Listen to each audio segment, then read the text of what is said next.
A volcano just woke up in California. 200 earthquakes in 5 days. The ground shook hard enough that people in the surrounding valleys felt it. The biggest hit at almost exactly midnight on a Sunday, strong enough to round to a magnitude 4. And the United States government issued 0 warnings, 0 public statements. The alert level never moved, not even once. This isn't a doomsday video. The real story here is more disturbing than a simple eruption warning, and it has nothing to do with an eruption being imminent. The real story is about a volcano sitting inside one of the most military restricted zones in the American West, with confirmed melted rock underneath it, being watched by exactly 1 government seismometer, no gas sensors, no tilt meters, and only 3 GPS receivers covering 400 square kilometers of active volcanic terrain. When that volcano just produced its biggest earthquake cluster in years, the system that's supposed to tell you when to worry simply didn't have enough instruments in the ground to answer the question either way. So here's every number, every data point, the geology, the monitoring gap, the industrial operation sitting directly on top of the shaking, and the 4 specific signals that would change everything. Because right now, those 4 signals are not showing up. And the reason we know that matters just as much as the earthquakes themselves. Start with what actually happened, because most of the coverage got it wrong. The Coso Volcanic Field sits in Inyo County, California, about 100 miles northeast of Bakersfield, and roughly 40 miles north of Ridgecrest. It is not a mountain. That's the first thing most people don't understand about it. There's no cone, no snowcap, no dramatic peak that shows up on a postcard. Coso is a sprawling volcanic complex. 38 rhyolite lava domes, cinder cones, lava flows, hot springs, and fumaroles spread across roughly 400 square kilometers on the eastern flank of the Sierra Nevada, where it drops into the northern edge of the Mojave Desert. Most of it sits inside the boundary of Naval Air Weapons Station China Lake, which means most of it is closed to civilian access. You can't just drive out there and look at it. The last confirmed eruption at Coso happened approximately 40,000 years ago. The Coso Peak basaltic cinder cone and the lava flow that accompanied it. 40,000 years of quiet. But beneath that quiet, beneath the surface of this largely empty stretch of high desert, geophysical studies have confirmed something that should get your attention. There's a zone of partially molten rock underneath Coso. Not inferred, not suspected, confirmed. The California Volcano Observatory, the USGS arm responsible for watching California's volcanic systems, lists Coso as one of only 7 volcanoes in the entire state with actual magma underneath it. 7 out of all of California's volcanic features, and Coso is on that short list. So when this volcano, quiet for 40 millennia, and with confirmed melt beneath it, produced over 200 earthquakes in 5 days, including a magnitude 4, that's not a nothing event. That's a sequence that deserves serious attention.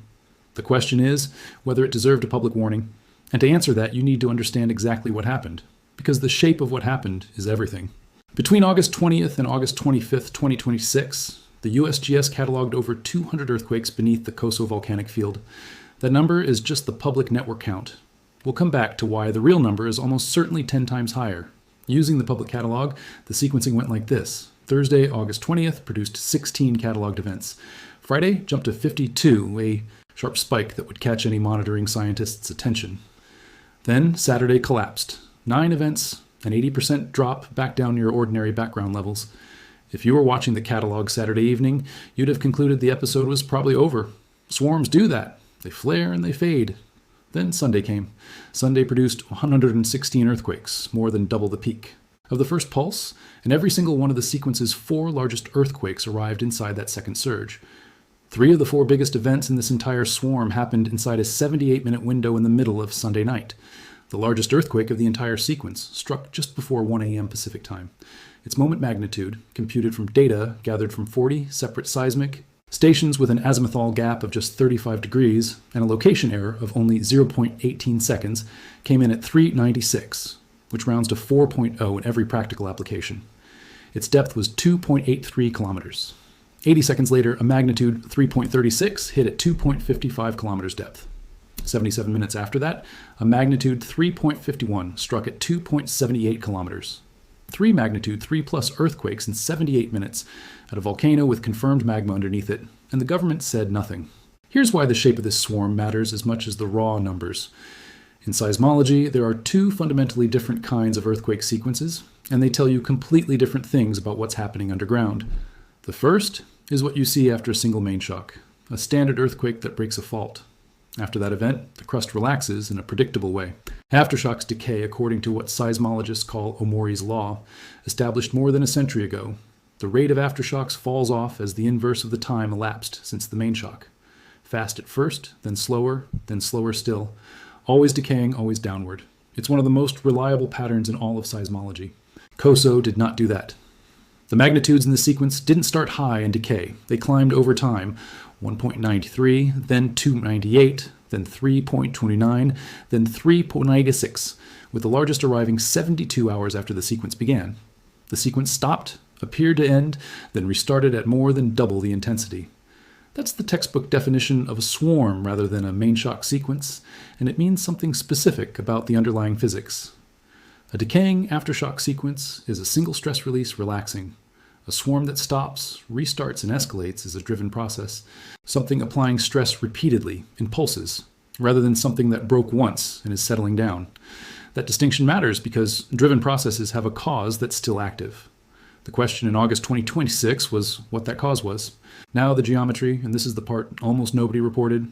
Every significant earthquake in this swarm fell inside an area roughly 1 kilometer north to south by 600 meters east to west, smaller than a major airport.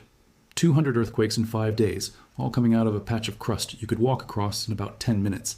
The depths were equally confined. The entire cluster sat between 2.26 and 3.51 kilometers below the surface, with the clear majority sitting between 2.5 and 2.8 kilometers, a range of barely over 1 kilometer top to bottom, across more than 200 events. One number from that depth range is the single most important fact in this entire story, so hold on to it. The earthquakes were happening at roughly 2.5 to 3 kilometers depth. Not 5, not 10, 2.5 to 3. Why does that matter so much? Because multiple independent scientific studies have tried to locate exactly where the magma sits beneath COSO, and they all put it significantly deeper than 3 kilometers. A study from 1980 found a low-velocity body, a geophysical indicator of melt, between 10 and 17 kilometers down. Research published in 2003 inferred a shallow reservoir roughly 5 kilometers deep, with a deeper discontinuity near 15. Work from 2005 and 2007 described a tabular, sill-shaped magma body, 20 kilometers long and 3 to 5 kilometers thick, sitting between 11 and 16 kilometers depth. Seismic tomography published in 2022, using more than 137,000 travel time measurements, imaged a low-velocity body between 5 and 20 kilometers. Every single estimate across 4 decades of research, using multiple different techniques, places the shallowest credible top of the magma reservoir at 5 kilometers or deeper. The earthquakes were happening at 2.5 to 3 kilometers. There's a minimum of 2 kilometers of solid rock between the shaking and the melt. And that rock isn't ordinary rock, in a way that matters enormously. Beneath the COSO geothermal field, the brittle to ductile transition, the depth at which rock stops cracking and producing earthquakes, and instead begins to flow plastically under pressure, has been pushed upward dramatically by the heat beneath it. In most of the surrounding region, that boundary sits near 11 kilometers depth. At COSO, it's been bowed upward to roughly 4 to 5 kilometers. The geothermal heat has compressed the zone of crackable rock into a relatively thin layer near the surface. This has 2 direct consequences, and both point in the same direction. First, the earthquakes physically cannot be much shallower than they already are, because above a certain temperature, rock stops cracking and starts flowing, and flowing rock doesn't produce cataloged earthquake events. Second, and this is the critical point, pressure changes in the shallow, brittle fracture network where these earthquakes are occurring don't propagate meaningfully across the brittle to ductile boundary into the melt zone beneath it. The seismicity is mechanically walled off from the magma below. The 2 zones aren't talking to each other in the way that would indicate a volcanic crisis. There's one more piece of evidence that makes the non-volcanic case even stronger, and it involves one of the clearest warning signs volcanologists look for when evaluating whether a swarm is related to magma movement. When magma or magmatic fluid pushes upward through the crust, it cracks rock ahead of itself. Those cracks produce earthquakes, and as the magma rises, the earthquakes rise too. You see the depth of the earthquakes getting shallower week over week, a front working its way toward the surface. That upward migration is considered the single clearest seismic fingerprint of magma on the move. It's completely absent at COSO during this swarm. Nothing in the catalog shows the earthquakes getting shallower over time. The shallowest event in the sequence arrived toward the end, but there's no trend, no steady progression, no front climbing toward the surface. Just 200 events sitting in the same 1 kilometer deep box for 5 days, static in depth, confined in space, pulsing in intensity. That pattern is not what rising magma looks like. So if it's not magma, what's driving this driven process? What's applying stress to that specific patch of rock, over and over in pulses? The answer is sitting directly on top of the earthquakes, and it's been operating since 1987. The COSO geothermal field is one of the larger geothermal power operations in the United States. 4 power blocks house turbine generator sets, with a rated generating capacity of 270 megawatts. The gathering system connects more than 140 wells across nearly 15,000 acres. There are currently 99 production wells and 35 injection wells operating across the field. Reservoir temperatures run from 200 to 328 degrees Celsius. The fluid mass flow exceeds 14 million pounds. This is an industrial-scale operation pulling enormous amounts of thermal energy out of the rock beneath COSO every single hour of every single day. Now look at the well depths. The production wells run from roughly 750 meters to more than 4 kilometers deep. The entire earthquake swarm, top to bottom, sits inside that exact depth interval. The seismicity, the brine, the steam, and the re-injected cooler water are all happening in the same slab of rock. This isn't speculation or fringe theory. It's established in peer-reviewed scientific literature for this specific field by name. A study published in the journal Nature in 2021 examined why COSO produced almost no aftershocks following the magnitude 7.1 Ridgecrest earthquake in 2019, when seismic models predicted it should have produced many. The authors found that 30 years of geothermal heat extraction had depleted the shear stress inside the reservoir, effectively using up the stored mechanical energy that would otherwise have produced aftershocks. And in establishing that finding, they stated something else plainly. Thermal contraction of the reservoir had initially induced substantial seismicity at COSO. Pull heat out of rock, the rock shrinks, shrinking rock cracks. That's a published, non-controversial, peer-reviewed mechanism operating at exactly this location. Then, earlier this year, a second paper went considerably further, published in scientific reports by a team including researchers from NORSAR and the USGS Earthquake Science Center. It analyzed 15 years of local seismic data alongside daily operational records from the COSO geothermal field. The authors found a strong correlation between short-term increases in the earthquake rate and seasonal changes in both the volume and the temperature of the fluid being pumped back into the ground. During peak injection of colder fluid, the seismic response was near instantaneous, measurable up to 2 kilometers away from the injection well, and far too fast to be explained by pore pressure slowly diffusing through the rock matrix. The mechanism was thermal and hydromechanical, operating through the fracture network of the reservoir almost immediately. Read that against the shape of the swarm, a driven process applying stress in pulses, a response that switches on Thursday, fades on Saturday, then switches back on harder on Sunday. A source volume confined to 1 kilometer of crust at one specific depth, a depth band that matches exactly where the wells are operating. Nobody outside the geothermal operator has last week's injection records.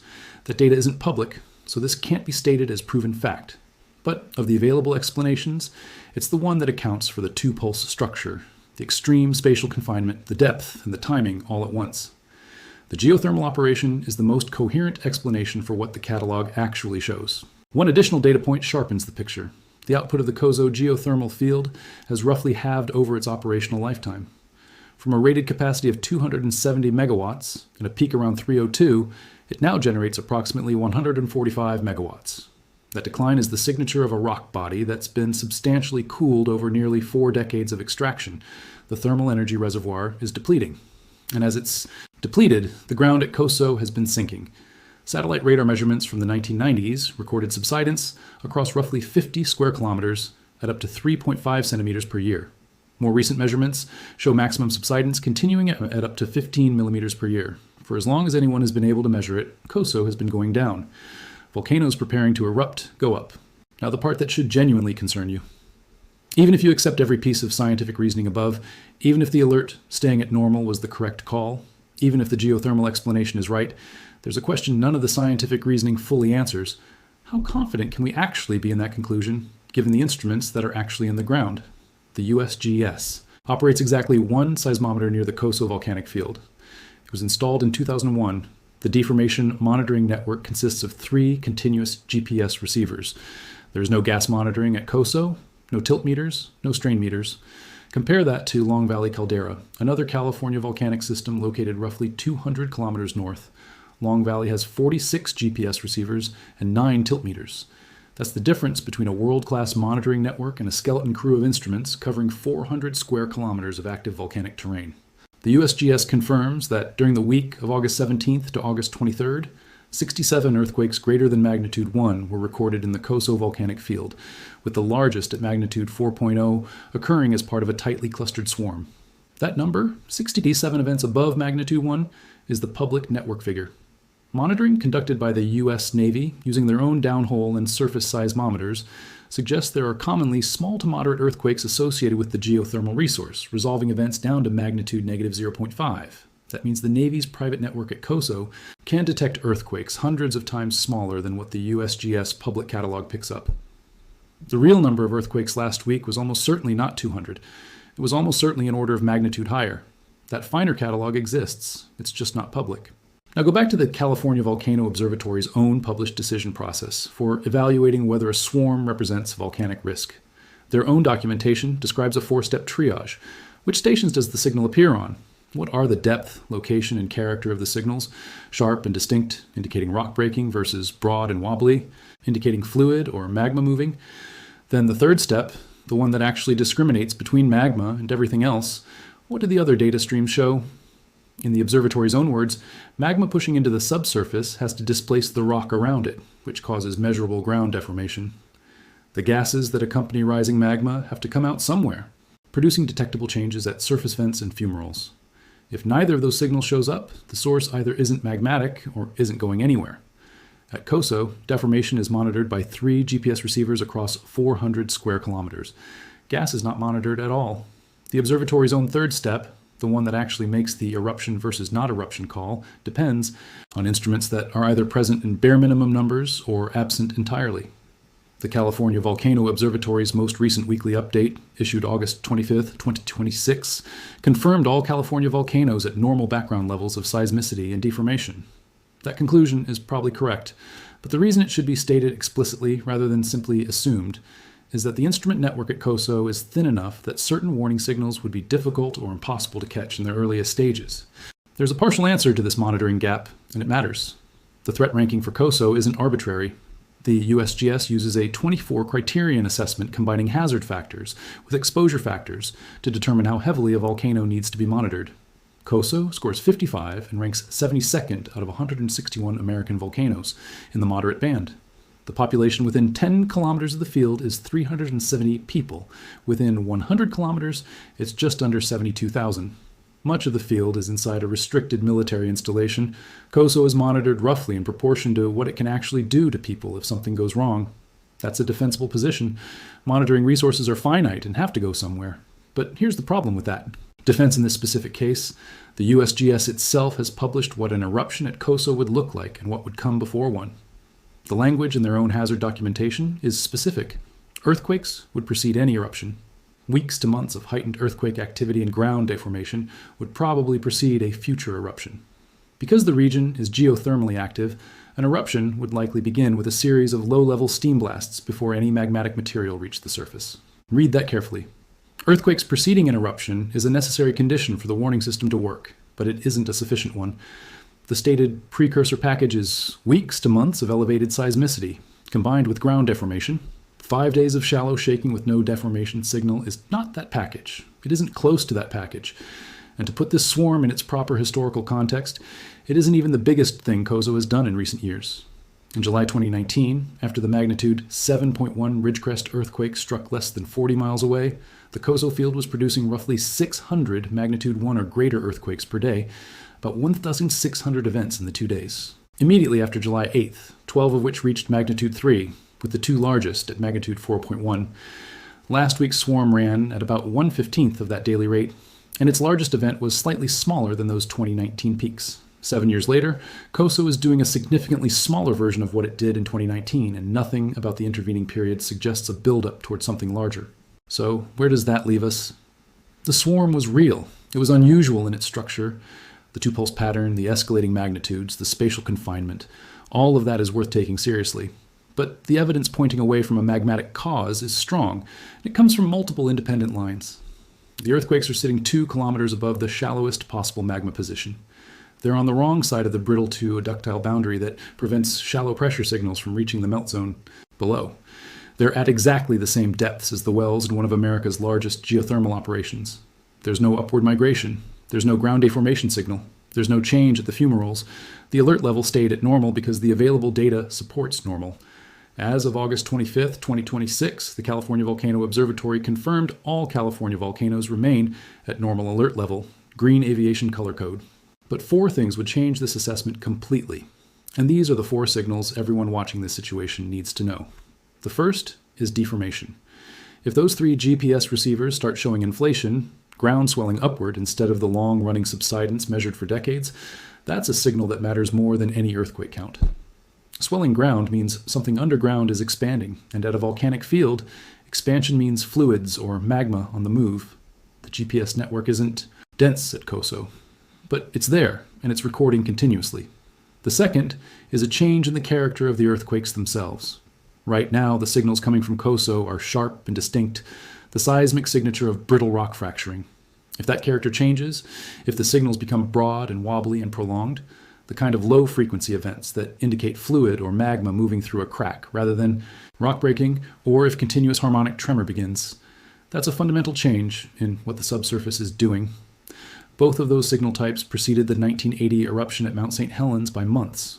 The third is upward migration.